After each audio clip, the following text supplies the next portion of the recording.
السلام علیکم ورحمۃ اللہ وبرکاتہ۔ امید کرتا ہوں کہ سب دیکھنے سننے والے خیر وافیت سے ہوں گے۔ آج ایک اور کارگزاری کے ساتھ آپ کی خدمت میں حاضر ہوں۔ یہاں پہ رحیم یار خان میں مسجد میں ایک جماعت آئی ہوئی تھی، تو ساتھی بڑے سادہ سے لوگ تھے، درویش سے لوگ تھے۔ وہ جو ہے یہاں پہ اپنا جو ہے کام کر رہے تھے دین کے لیے، ادھر ادھر جس طرح جماعت کی روٹین ہوتی ہے اسی طرح کام کر رہے تھے۔ تو میں خود اس بات کا چشمدید گواہ ہوں کہ تقریباً گرمیوں کے دن تھے اور 12:30 بجے کا ٹائم تھا۔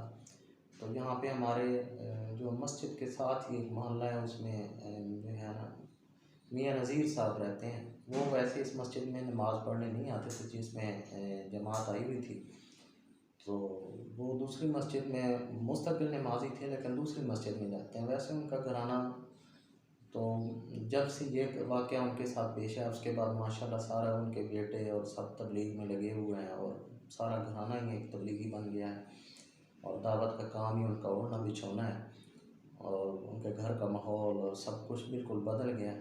تو وہاں پہ وہ 12:30 بجے خاص گرمیوں کے دن تھے، تو وہ آئے مسجد میں، تو پوچھتے ہیں باہر سے کہ یہاں پہ کوئی جماعت آئی ہوئی ہے؟ تو بندہ ہی کھڑا تھا، وہ مدرسے کا بچہ، اس نے کہا ہاں جی جماعت آئی ہوئی ہے اندر۔ تو وہ آ گئے جی اندر، آ کے بیٹھے، اور جماعت کے ساتھیوں کو ایک ساتھی جاگ رہے تھے، ان سے ملے بیٹھے، پھر دوسرے ساتھی بھی آ گئے، سب سے ملے۔ تو کہتا ہے میں تو گھر میں آیا تو لیٹتی میری آنکھ لگ گئی، تو مجھے حضور پاک صلی اللہ علیہ وسلم کی زیارت ہوئی، اور آپ صلی اللہ علیہ وسلم فرماتے ہیں کہ بھائی وہ مسجد میں جماعت آئی ہوئی ہے اور آپ لوگ ان کے پاس نہیں جا رہے۔ تو کہتا ہے میں تو وہاں سے بس بھاگتا ہوا ادھر آ گیا۔ تو یہ میں نے خود سنا ان کے منہ سے۔ تو اس کے بعد وہ ان کے جماعت جب تک رہی ان کی نصرت کرتے رہے، ان سے ملتے رہے، اور اس کے بعد ماشاءاللہ ایسا اثر ہوا کہ آج ان کے جتنے بیٹے ہیں وہ سارے تبلیغ کے ساتھ جڑے ہوئے ہیں۔ دین کی محنت والا کام انہوں نے اپنا اوڑھنا بچھونا بنایا ہوا ہے، ان کے گھر کا ماحول بالکل دینی ہے، اور اللہ تعالیٰ ذریعہ بنا دیتا ہے۔ لوگ باتیں کرتے ہیں کہ تبلیغ والے ایسے ہیں ویسے ہیں، اس طرح یہ ہے وہ ہے۔